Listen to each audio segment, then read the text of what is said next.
পৃথিবীর সর্ববৃহৎ ম্যানগ্রোভ বন আমাদের সুন্দরবন। সুন্দরবন বাংলাদেশের সাতক্ষীরা, খুলনা, বাগেরহাট ও পশ্চিমবঙ্গের উত্তর ও দক্ষিণ 24 পরগনা জুড়ে রয়েছে। বাংলাদেশের দক্ষিণ পশ্চিমে ও ভারতের দক্ষিণ পূর্বে সুন্দরবন অবস্থিত। এই বনের 60 ভাগ বাংলাদেশে এবং 40 ভাগ ভারতে রয়েছে। আসসালামু আলাইকুম। আমাদের এবারে সুন্দরবন ভ্রমণ 2 রাত 3 দিন। তাই প্রথমে ঢাকার কল্যাণপুর থেকে বাসে যাত্রা শুরু করলাম রাত 11:30টায়। আমরা প্রথমে খুলনার শিয়ালবাড়ির মোড় নেমে চলে আসি খুলনার জেলখানা ঘাট। মূলত এখান থেকেই সুন্দরবনের জন্য জাহাজে যাত্রা শুরু হয়। জেলখানা ঘাট এই জাহাজের আমাদের নির্ধারিত জাহাজ। এই জাহাজে সবাই উঠি। জাহাজের পরিবেশগুলো সাধারণত সুন্দরই থাকে, সবাই মোটামুটি পছন্দ করে। আমরা আমাদের ব্যাগপত্র অর্থাৎ যা যা নিয়েছি ভ্রমণের জন্য এগুলি নির্ধারিত আমাদের যে রুম দিয়েছে এই রুমে প্রবেশ করে নাস্তা খেতে খেতে আমাদের যাত্রা চলতে থাকে। সুন্দরবন যাত্রাপথে দেখলাম রামপাল তাপ বিদ্যুৎ কেন্দ্র এবং মংলা বন্দর। জাহাজ চলতে চলতে পরশু নদী পার হয়ে পৌঁছে যায় সুন্দরবন হারবারিয়া স্পট। এখানে জাহাজ থেকে সবাই খুব সাবধানতার সাথে আমরা নামার চেষ্টা করেছি। আশা করি সবাই জাহাজ থেকে নামার সময় সতর্কতা অবলম্বন করবে। সত্যি কথা বলতে সুন্দরবন ভ্রমণে আগের চেয়ে বেশি এক্সাইটেড, কারণ আমার সাথে আমার পরিবার রয়েছে। আমরা এই হারবারিয়া স্পটে নেমেই বানরের সাথে দেখা হয়। তবে বলে রাখা ভালো, সুন্দরবনে নদীতে কুমির দেখা, বনে বাঘ দেখা অস্বাভাবিক কিছু নয়। তাই সবসময় খুব সতর্কতা অবলম্বন করতে হয় এবং আমাদের যে নির্ধারিত গার্ড থাকে আমরা গার্ডের সাথে যাওয়ার চেষ্টা করেছি দল বেঁধে, এবং গার্ডও আমাদের বারবার সতর্ক করেছেন আমরা যেন একসাথে থাকি, একসাথে পথ অতিক্রম করি। তা না হলে যে কোনো সময় অজানা কোনো বিপদ চলে আসবে। দেখতে থাকুন, সাথেই থাকুন।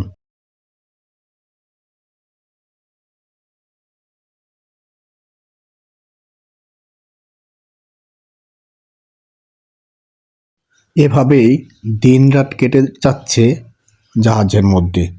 জাহাজে বসে বসে মজার মজার গল্প, কেউ কাঠ খেলছি। সারাদিন গনিয়ে সন্ধ্যা হয়, রাত হয়। রাতে জাহাজে এক অন্যরকম ভালো লাগা কাজ করছিল। সারি সারি জাহাজ, লাইট, এই জন্য অন্যরকম সৌন্দর্য। এভাবে সারা রাত ভ্রমণ শেষে আমরা ভোরবেলা পৌঁছে গেলাম জামতলা সি বিচ। জাহাজ থেকে নামার পালা। আমরা খুব সাবধানতার সাথে নামছি। এখান থেকে জামতলা সি বিচ যেতে 30 মিনিট লাগবে হেঁটে যেতে, আমাদের গার্ড আমাদের জানিয়েছে। তবে এখানে বিশেষ সতর্কতা অবলম্বন করা হয়েছে। গার্ড বলেছেন যে একসাথে হাঁটতে হবে, একসাথে যেতে হবে, কারণ এখানে প্রায় সময় বাঘের আগমন ঘটে এবং ইতিপূর্বে এখানে একাধিকবার পর্যটকরা আক্রমণের শিকার হয়েছে, বাঘের আক্রমণের। তাই আমরা একদিকে যেমন ভয়, আরেকদিকে সাহস নিয়ে দলগতভাবে এগিয়ে পৌঁছে গেলাম জামতলা সি বিচ। সেখানে পৌঁছে দেখি অসাধারণ দৃশ্য। আমাদের মতো অনেক শত শত পর্যটক রয়েছে সেখানে। ভোরবেলা যেতে হয়, তাই সবাই আগেই চলে এসেছে এখানে। আমরা চলে এসেছি, ছবি নিচ্ছি, ভিডিও নিচ্ছি। গ্রুপে সবাই যার যার মতো ছবি নিচ্ছে, কেউ পার্সোনাল ছবি গ্রুপে। আমি স্ত্রীর সাথে ছবি নিলাম, ছেলের ছবি নিলাম, এবং আমার সাথে থাকা অন্যান্য যে সফরসঙ্গী ওনাদের ছবি নিলাম। নিখিল স্যার, শ্যামল স্যার, আমি পরিবারের ছবি নিলাম। অনেক আনন্দ হয়েছে। সত্যি কথা বলতে অনেক অনেক ভালো লাগার এই ভ্রমণ। এটা অনেক উপভোগ করেছি। সবাই খুব খুশি। সময় যেন কেটে যাচ্ছে খুব তাড়াতাড়ি। হয়তোবা ভাবছি আরও কিছুক্ষণ থাকলে হয়তোবা ভালো হতো, কিন্তু আমাদের যাত্রা আরও বহুদূর। আবার চলতে শুরু করলাম। এই ফাঁকে জাহাজে নাস্তা খেয়ে নিলাম। পরবর্তী স্পট দেখার জন্য এগিয়ে যাচ্ছে আমাদের জাহাজ। তারপর গন্তব্যস্থল কটকা অভয়ারণ্য কেন্দ্র। এটি বাগেরহাটের শরণখোলা রেঞ্জ পূর্ব বন বিভাগে অবস্থিত। এখানে গিয়ে জাহাজ থেকে নেমে সেলফি নিলাম ছেলের সাথে, আমার স্ত্রীর সাথে সেলফি নিলাম, আমার সাথে থাকা অন্যান্য শিক্ষক মণ্ডলীদের গ্রুপের ছবি নিলাম। যেতে যেতে এখানে অনেক বানরের উপস্থিতি বুঝতে পারলাম। বানরগুলো আমাদের সাথে সাথেই হাঁটছিল এবং অনেকের হাত থেকে খাবার নিয়ে যাচ্ছিল। এখানে গিয়ে হরিণের দেখা মেলে, অনেক হরিণ। তবে বলে রাখা ভালো, পর্যটকদের উপস্থিতি টের পেলে হরিণ একটু লোকালয়ের বাইরে চলে যায়, অর্থাৎ তারা আড়ালে চলে যায়। অনেক হরিণ দেখেছি মুহূর্তের মধ্যেই দল বেঁধে দৌড়ে চলে যায়। সবাই দাঁড়িয়ে দাঁড়িয়ে দেখছে। আবার এখানে ভয়ও কাজ করছিল। আমাদের গার্ড উনি জানিয়েছেন এখানে মাঝে মধ্যেই বাঘ আসে, বাঘের পায়ের ছাপ দেখেছি আমরা জাহাজ থেকে নেমে। আর জাহাজগুলো তীরে ভিড়ে না, তাই প্রত্যেকটা জাহাজের সাথে ছোট বোট থাকে। এই বোটগুলো দিয়ে আমরা তীরে ফিরি এবং প্রত্যেকটা তীরে সুন্দর করে সিঁড়ি দেওয়া থাকে। সিঁড়ি দিয়ে সুন্দর করে নেমে আমরা আমাদের স্পটে পৌঁছে যাই। সবাই উৎফুল্লিত, আনন্দিত, যার যার মতো ছবি ভিডিও নিচ্ছে। অনেকেই খুব ব্যস্ত দৃশ্য দেখার জন্য, কেউ কেউ ছবি, আমি একটু বেশি ছবি নিয়েছি। তবে অনেক কষ্ট পেয়েছি। আমার এই সুন্দরবন ট্যুরের অনেক ভিডিও ডিলিট হয়ে গেছে, যার জন্য প্রচণ্ড রকম মন খারাপ হয়েছে। হয়তোবা আগেই এই সুন্দরবন ট্যুরের একটা কন্টেন্ট তৈরি করার প্ল্যান ছিল, তাই একটু দেরি হয়েছে। আমার ছেলেও খুব খুশি, স্ত্রী খুব খুশি। এই পুরা 2 রাত 3 দিন জাহাজেই থাকা, জাহাজে খাওয়া, গোসল, এটা এক অন্যরকম ভালো লাগা। যারা এখনো ভ্রমণ করেননি, আমার মনে হয় ভ্রমণ না করলে সেই উপলব্ধি আমি বোঝাতে পারবো না। নিখিল স্যার, শ্যামল স্যার, পরিবার সহ আমাদের শিক্ষক মণ্ডলীরা মাঝে মধ্যেই স্ত্রী আমি ছবি নিচ্ছিলাম, ভিডিও নিচ্ছিলাম। আমাদের সাথে অন্যান্য যারা আছে তাদের সাথেও মাঝে মাঝে ভিডিও বা ছবি নেওয়ার চেষ্টা করেছি। তবে সবাই ব্যস্ত, যার যার মতো করে, সবাই যার যার মতো করে উপভোগ করছে। এখানে হরিণ আছে, আমার ছেলে, এই যে যারা আছে সবাই হরিণ দেখছে, ব্রাদার আছেন। একটু রেস্ট নিয়েছি এখানে বসে, খুব ভালো লেগেছে। সুন্দরবনের ভিতরে একটা খোলামেলা জায়গা ছিল, এটা আন্দারমানিক ইকো ট্যুরিজম সেন্টার। এখানে পৌঁছানোর পর আমরা মোটামুটি জায়গাটা ভালো উপভোগ করেছি। আন্দারমানিক ইকো ট্যুরিজম সেন্টারটি বাগেরহাটের চাঁদপাই রেঞ্জে অবস্থিত। আমাদের পরবর্তী যাত্রার জন্য জাহাজে উঠে যাই, প্রস্তুতি নিচ্ছি। জাহাজ ছুটে চলেছে দিন রাত, আমরা উপভোগ করে যাচ্ছি। এভাবে দিন গড়িয়ে রাত, রাত গড়িয়ে দিন। ভোর হলো, আমরা পৌঁছে যাব করমজল কুমিরের অভয়ারণ্য। এখানে পৌঁছে আমার ছেলে মহা খুশি। ছেলে নয় শুধু, সবাই অনেক খুশি হয়েছে, কারণ এখানে অনেক বড় বড় কুমির রয়েছে এবং হরিণ রয়েছে, যা খুব কাছে থেকে দেখা যায়। তবে এখানে অনেক বেশি সতর্কতা অবলম্বন করতে হয়, কারণ একটু অসতর্ক হলেই কুমিরের আক্রমণের শিকার হতে পারে যে কোনো সময়, যে কোনো পর্যটক। তারপরও আমরা ভয় কাটিয়ে আনন্দ উপভোগ করার চেষ্টা করেছি, ছবি নিয়েছি, ভিডিও নিয়েছি। এটি করমজল বন্যপ্রাণী অভয়ারণ্য, বিশেষ করে কুমির। এখানে পুরো বাগেরহাট অর্থাৎ সুন্দরবন এরিয়ার মানচিত্র সুন্দরভাবে দেয়া আছে। এভাবেই আমাদের কেটে যাচ্ছে সময়গুলো আনন্দ খুশিতে।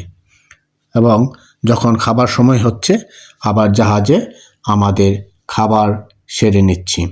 এ যেন এক আনন্দের বাজার।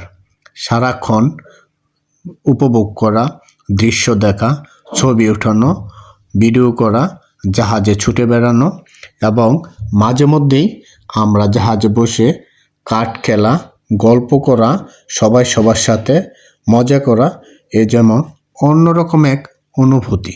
আসলে সুন্দরবন না আসলে বুঝতামই না জীবন এত সুন্দর, এত সুন্দর। আমাদের মাতৃভূমি কত সুন্দর করে সৃষ্টি করেছেন সৃষ্টিকর্তা। অল্প কিছুক্ষণের মধ্যেই আমরা পৌঁছে যাব নীলকমল অভয়ারণ্য, অর্থাৎ এটি হিরন পয়েন্ট নামে পরিচিত। তবে এখানে যাওয়ার আগে জাহাজ থেকে নামার সময় আমাদের প্রত্যেকের লাইফ জ্যাকেট পরা বাধ্যগত করে দিয়েছেন, কারণ বলেছেন এখানে অনেক সময় রিস্ক হয়ে যায়। তাই আমরা সবাই লাইফ জ্যাকেট পরে একেবারে ছোট বোটে উঠে গেলাম। এখান থেকে মোটামুটি আধা ঘন্টা সময় লাগছে আমাদের হিরন পয়েন্ট চলে আসতে। হিরন পয়েন্ট এসেই আমরা এখানে আশ্চর্য হলাম, এত বড় একটা পুকুর, এটা মিঠা পানির পুকুর। সুন্দরবনের চারিদিকে লবণাক্ত পানি, যদিও এই পুকুরের পানি মিঠা পানি, এটা আমাদেরকে আশ্চর্য করেছে। নিখিল স্যারের পরিবারের সাথে ছবি নিলাম এবং সবাই যার যার মতো ছবি নিয়েছেন, আমরাও নিয়েছি। অনেকক্ষণ সময় দিয়েছি, এখানে অনেক ভালো লাগা কাজ করছিল। সবাই যার যার মতো ছবি নিচ্ছি। আমি আমার স্ত্রীর সাথে ছবি নিচ্ছি। আমাদের পরবর্তী আকর্ষণ দুবলার চর। আগেই শুনেছি এটা নাকি অনেক সুন্দর স্পট, আসলেই খুব সুন্দর স্পট। যখন পৌঁছেছি সবাই আনন্দিত, আমরা সবাই এক অন্যরকম দ্বীপের মতো লাগছিল।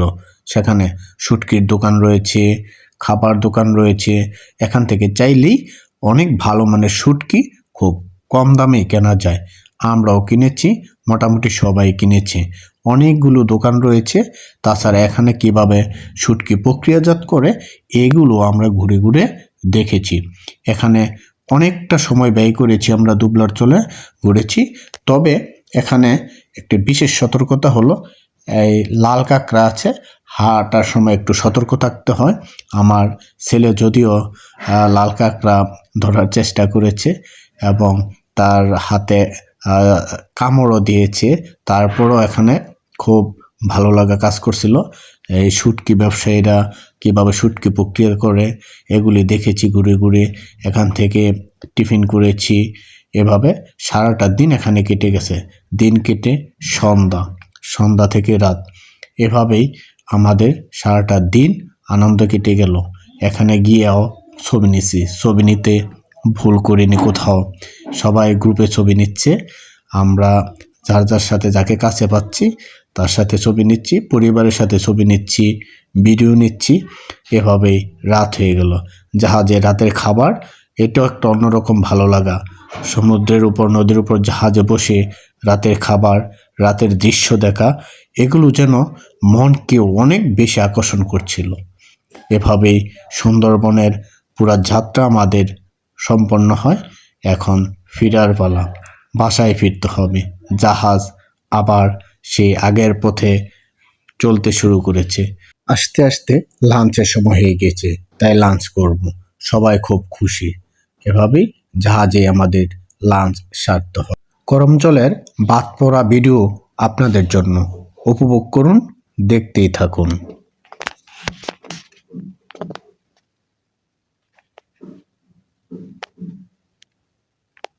এখানে অনেক হরিণ আছে।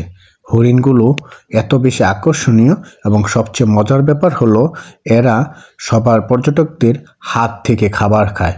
এটা সত্যিই আনন্দের। আমরাও খাবার দিয়েছি, হরিণগুলো খাবার খেয়েছে। আমার ছেলে খাবার দিয়েছে, আমার ওয়াইফ খাবার দিয়েছে। সত্যি কথা বলতে সবাই দেয়। আর হরিণগুলো খুব মিশুক, মায়াবী হরিণ, খুব সুন্দর দেখতে। এখানে অনেক কুমির দেখেছি কাছে থেকে। এখানে কুমিরের প্রজনন কেন্দ্র রয়েছে অনেকগুলো, অনেক কুমির আছে এখানে। বড় কুমির আছে, ছোট কুমির আছে এবং পুকুরও অনেক কুমির আছে। এই যে পুকুরে খোলামেলা কুমির, অনেক বিশাল বড় কুমির, খুবই ভয়ানক। এখানে হাঁটার সময় খুব সাবধানে হাঁটতে হয়। তারপর যখন ভিতরে ঢুকলাম, বানরের অবস্থা তো খুবই মারাত্মক। আমাদের হাত থেকে বানর জোর করে খাবার নিয়ে গেছে এগুলি, এবং অন্যান্য পর্যটকদের হাত থেকেও দেখছিলাম যে জোর করে খাবার নিয়ে সেই ইতিপথে আস্তে আস্তে আবার চলে আসলাম খুলনা এলখানা ঘাট। ধন্যবাদ।